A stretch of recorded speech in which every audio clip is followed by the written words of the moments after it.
મિત્રો કોઈ અફવા નથી, સાચું છે એવું કોઈ માનતા નહીં, અફવા છે, હકીકત છે। કારણ કે બગદાણા જે લોકો ગયા છે એને ખબર જ છે મિત્રો, આની કંઈક વાત જ અલગ છે। આખી દુનિયાનું સૌથી મોટું રસોડું અને આખી દુનિયાનું આપણે એમ કહીએ કે મંદિર સૌથી મોટું એવું પણ કહી શકીએ, ખરેખર ખૂબ મોટું મંદિર એમ। અને હા, બાજુમાં હમણાં વિડીયો બતાવું, પહેલાં જોઈ લો, પહેલાં આ લોકો આરતી કરે છે માતાજીની, ભક્તો, હરિભક્તો, ખરેખર દિલથી તમે પણ બાપા સીતારામને સમરી લેજો। હમણાં ઝાડ જે છે એ બતાવું તમને હું, જેમાં બગદાણાવાળા બાપા સાક્ષાત દેખાય છે મિત્રો।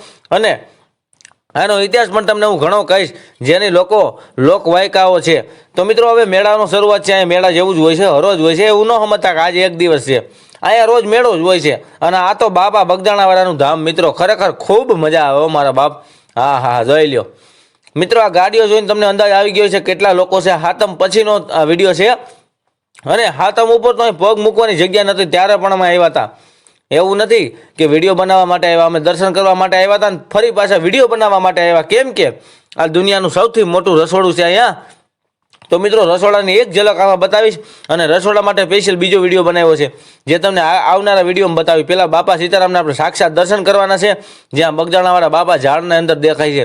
અને મિત્રો, બગદાણાનું મંદિર જે છે એ નવું બનાવ્યું છે, એ કરોડોની, મારો અંદાજ એવો છે અબજો રૂપિયાનો ખર્ચો કરીને બનાવ્યું છે। ખરેખર મારું દિલ મને હાવ એમ થયું કે ઓહો મિત્રો, હકીકત આ હું ખોટા વખાણ નહીં કરતો, હકીકત છે। તમે અહીંયા એકવાર આવજો બગદાણા, અને લોકોને ખબર જ છે, કારણ કે બાપા સીતારામ 18 આલમ એટલે કે 18 વરણના હતા, બધા સાથે એનો પ્રેમ હતો, બધા સાથે ભાવ હતો, અને બાપા સીતારામ બધા સાથે બેસી અને વાતો કરતા, ચા પાણી પીતા। અને મિત્રો, આના બહુ ઝાઝા વર્ષો પણ નથી થયા, બાપા સીતારામ હયાત હતા, એ તમને બધી ખબર જ હશે, આના ફિલ્મો પણ આપણે ઘણે જોઈએ છીએ। પણ તમને હું આજે હકીકતમાં આખું મંદિરના દર્શન કરાવું, તો છેલ્લે સુધી જોજો એવી આશા રાખું છું। અને આ બધું જોઈ શકો છો તમે, ચૂંટણીઓ આ મેળાની અંદર ઘણું બધું વેચાય, રમકડા, આ તે છબીઓ। તો મિત્રો, આ રીતે લોકેશન છે, ને એક્ઝેક્ટલી સામે એનો ડેલો છે, દરવાજો બાપા સીતારામના મંદિરનો। અને મિત્રો, સુવા માટેની જગ્યા છે ને, મારા અંદાજે લગભગ 15-20 વીઘામાં તો એનું સુવાનું હોય છે, મારો એવો અંદાજ છે। એટલું મોટું રસોડું છે, એટલું મોટું સુવાનું છે, સુવા માટે એવડી જગ્યા છે, તો કેટલા લોકો આવતા હશે। બાપા સીતારામ ઉપર ભરોસો રાખજો બાપ, દુનિયાની અંદર તમારો ડંકો વાગશે, દુનિયાની અંદર તમારો જાહો જલાલી પડી જશે, એકવાર વિશ્વાસ કરજો। અને અહીંના પરચા પણ ઘણાય છે મિત્રો, લોકોનું એવું કહેવું છે કે બાપા સીતારામ હજુ પણ દુનિયાની અંદર હયાત છે, કારણ કે બાપા સીતારામે અહીંયા કોઈ દિવસ ખૂટવા નથી દીધું। અને અલગ અલગ ઘણી જાતની વાતો થાય છે। અને મિત્રો, આની ખાસ એ વાત છે કે લાખો લોકો રોજ જમે છે, રોજના। જી હા મિત્રો, એવડું રસોડું છે, અને રસોડાના વિડીયો તમે નહીં જોયા હોય તો આગલા વિડીયોમાં હું તમને બતાવીશ। આમાં એક નાની ઝલક બતાવી, આ જો સીતારામનું નવું મંદિર બન્યું છે, એક્ઝેક્ટલી સામે જોઈ શકો છો। અને આપણે ત્યાં જવાનું છે, જે ઝાડમાં સાક્ષાત બાપા બજરંગદાસ, બાપા બગદાણાવાળા દેખાય છે મિત્રો, એના દર્શન તો આપણે કરવાના જ થાય છે। એવા છે આ ચા પાણીની વ્યવસ્થા જુઓ, રોજ ચા પાણી। મિત્રો, આપણા ઘરે એક દિવસ ખાલી લગ્ન હોય ને તો આપણે થાકી જઈએ કે ભાઈ ઓહો લગ્ન આવે છે માથે।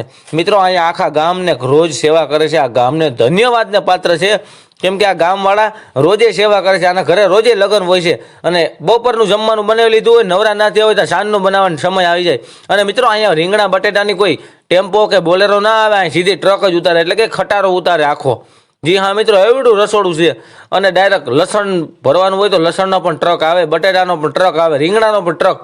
બાકી ઝીણા મોટું બકાલું ના હાલે, કેમ કે અહીંયા જમવાવાળા, પ્રસાદ લેવાવાળા એટલા લોકો હોય છે।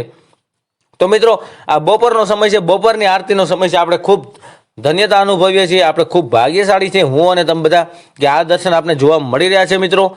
તો આ સાક્ષાત બાપા સીતારામનો પરચાથી વિશેષ શું હોય આપણે જુઓ, અહીંયા આ લોકો પ્રસાદી હમણાં જશે, પહેલાં આ જે આરતી છે પતાવી લે, પછી લોકો પ્રસાદ માટે જશે મિત્રો। આ એનું નવું મંદિરનું બાંધકામ જુઓ, એના વિશે પણ એક વિડીયો બનાવીશ તમને આના પછીના વિડીયોમાં।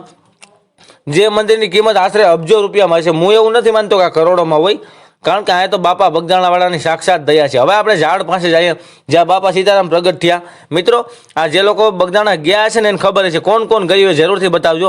અને તમને બાપા સીતારામ દેખાયા હતા મિત્રો, આ હકીકત છે, કોઈ અફવા નથી હો। હા, પહેલાં કહી દઉં છું, અહીંયા ઓરિજિનલ બાપા સીતારામ દેખાય છે, જો આ ઝાડમાં જુઓ, 3 પાંદડા રહ્યા, પાંદડાની ઉપર જુઓ, એક્ઝેક્ટલી ઉપર જુઓ।